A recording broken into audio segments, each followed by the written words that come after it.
also comes from a large family that is probably too dangerous physically for reality television. He is a four-time Super Bowl champion who co-hosts the Kids' Choice Awards on Saturday on Nickelodeon. Please welcome Rob Gronkowski.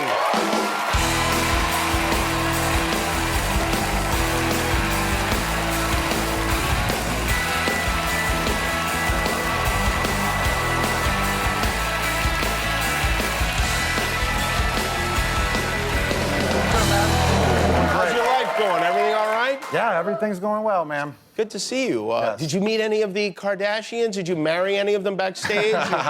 No, I didn't get to. You watch that show? Yes, I've seen it many times. My girlfriend turns it on, and I'm just laying in bed, and I see them, like, they go to Miami, to the Hamptons and everything. They go a lot of places, yes. And then they sit and they talk. Yes. What's the show that you guys watch TV in, like, an NFL locker room? What's the show that's popular there? You know, when you're in an organization, when you're at the facility, every TV is a sports channel. There's like 5 different sports channels going on, and like 10 different shows going on at a time. And you go in the training facility, they have like one station on. You go, you know, to the weight room, they have another station on. So it's all sports when you're in the facility. And I swear, you're like, turn that off, turn something else on. We're here all day, like, but it's, you know, it's just the nature of how it works. Do you guys watch Hard Knocks, the HBO show? Do you watch it? I was actually a big fan of it growing up when I was in high school. I remember the Cincinnati Bengals were on it when I was in high school, and it was like my favorite show ever to watch. And I swear, when you watch like even like movies like that involve football movies, like even high school all the way to pro levels, and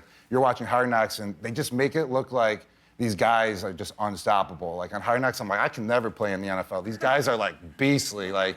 You know, they show them when they're like looking extremely ripped. They show the guy bench pressing that's, you know, 500 pounds. I'm like, I'm never going to be able to play in the NFL. But interesting. Yeah, that like it's sometimes intimidating to watch Hard Knocks because they make it look like, you know. Even like when you're you? Yeah, they make it look like it's impossible to beat that team. Right. You know. I see. You know what I'm saying? Yeah, sure. I get it. I understand. You brought your family to the show, I think, a couple times here. You brought, what are your brothers' names? Let's go through them by size. Smallest to biggest. All right, actually, the smallest, it's a two-way tie between my 2 brothers. They actually both played fullback in the NFL, and they both look alike.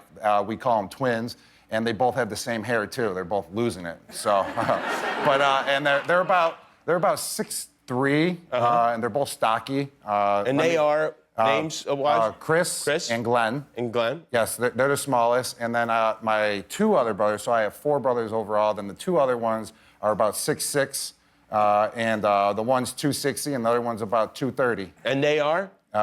They are Dan and Gordy. And now you got Dan and Gordy. You got these guys. Are you the only one who got the nickname Gronk? Because it's all their last names. Yes. What's crazy about that name, the nickname Gronk, I was never called Gronk my whole entire life until I got to the NFL. And then, boom, since my rookie year, since the first time I stepped into the Patriots building, they were all just calling me Gronk. And actually, my older brother, Dan, he was Gronk our whole life. He was Gronk. He was Gronk. So it was weird at first. I was like, Gronk? I was like, that's my brother's name. But after like 3 weeks, it just stuck, and I just accepted it. And from here on out, I've been Don't Gronk. have a choice, really. Yeah, no it just choice. happens. Yes. And it's, in a way, it's like a caveman noise, you know? It's like Gronk. It's like your family was destined to be these big physical guys. Yes. And now are you guys still traveling around on the bus and partying and all that stuff?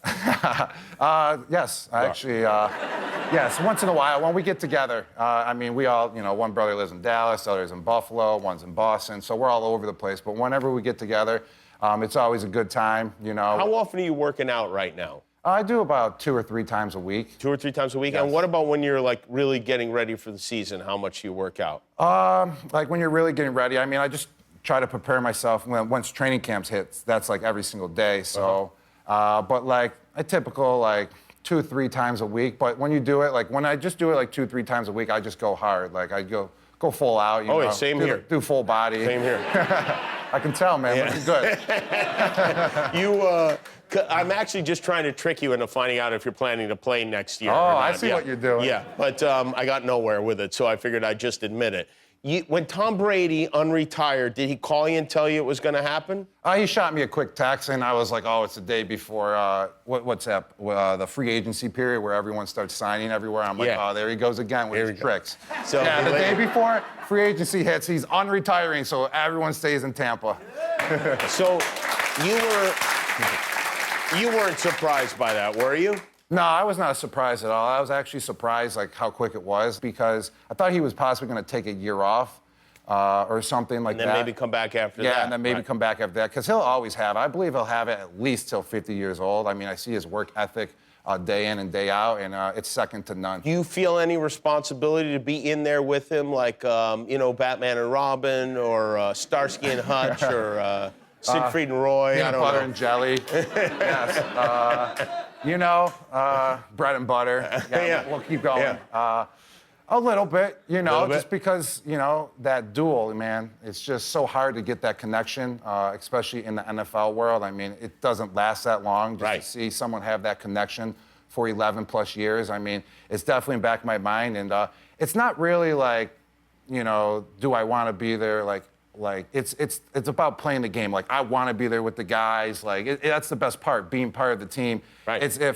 Do I want to do that week in, week out schedule? I mean, it's a brutal game for sure. Brutal. I mean, I'm blocking guys that sometimes are 300 pounds in front of me. They're coming full speed, smashing me. I'm catching a pass up the middle, and right when I catch it, they're smacking me from my legs all the way up to my shoulders. I'm getting decked. So like, and that doesn't happen to other people at their jobs. No, not that often. But I mean, I do love that. But I mean, it can get grueling. This is something that doesn't happen either. Towards the end of last season, you needed, 2 more catches to hit some bonus? What was it, $1 million or something like that? Yes, it was. I mean, you don't say the amount. You happen to get this moment on video. Yes. You need Tom, who was about to go out of the game, but then he decided to stay in so he could, let's take a look. All right. Let's go, I need one more. Yeah. If I don't get the 7th catch, I have to go get a real job. What does that mean? Cha-ching. Gronkowski has his catch bonus. Tom, good pass, dog. Thank you, dog. Isn't that funny? It really tickles me that goes on. Have you seen that sort of stuff happen before where guys know they need one more to hit some performance bonus? Yes, I've seen it before, actually. Not with the Patriots, though. I mean, they'll probably pull you before you hit that bonus there. Yeah, right. I shouldn't have said that. No, you shouldn't have said that, but you did say it. I'm glad you did. You're welcome. But no, with the Bucks, I mean, they're down, for the players to collect all their money that they possibly can, which is great. But I've seen it the year before. The Bucks did it with a certain wide receiver that was no longer with the team. So they did it the year before. Were you a little bit extra nervous with that pass or no? Not really, because it was actually a play that was designed like right on the sidelines. Like, okay, how can we get Rob to catch like the easiest play? I mean, so it was like, all right, let's motion him across, and then let's just run flat. So I had to run 1 or 2 yards. So it wasn't like a deep pass at all, and he's just gonna dump it to me, and we drew it right up there. And actually, I'm not gonna lie, I actually false started on the play. Oh, really? Yes. So if you rewatch it, if you go forward a little bit when you're motioning, that's I forgot the name of that term, but it's a false start. It's a false start, and I was so excited for the catch. I was like, come on, Tom, say hut. And I accidentally moved forward, but I think we were just winning by so much at the time that the referee was like, all right, we got to keep the clock going. Yeah, right. Yeah, well, lucky you. That works out. So now you're doing something very different. You're hosting the Kids' Choice Awards on Nickelodeon. You're going to get slimed and all that stuff, right? That still happens over there? Yes, it really, really happens a lot. You're hosting with Miranda Cosgrove. Yes. Have you guys been working on this? Yes, a little bit. So we had a promo shoot about a couple weeks ago in New York City, and it was the first time I met her. She's unbelievable to work with, and I feel like we had that connection to where we can work together very well. And if this goes well, would you like to host the Oscars? Because that seems like the next natural step. That's a hot job. Yeah. Yeah, and nobody's slapping you, I'll tell you that. Yeah, that would be pretty dope. Yeah. I mean, that would be the end of them. Yeah. I can have a contest. Who wants to come and try? Line up, boys. Rob Gronkowski, watch the Kids' Choice Awards Saturday Night Live on Nickelodeon. We'll be right back. Thanks for watching. Remember, every time you click the subscribe button, one of your enemies gets destroyed.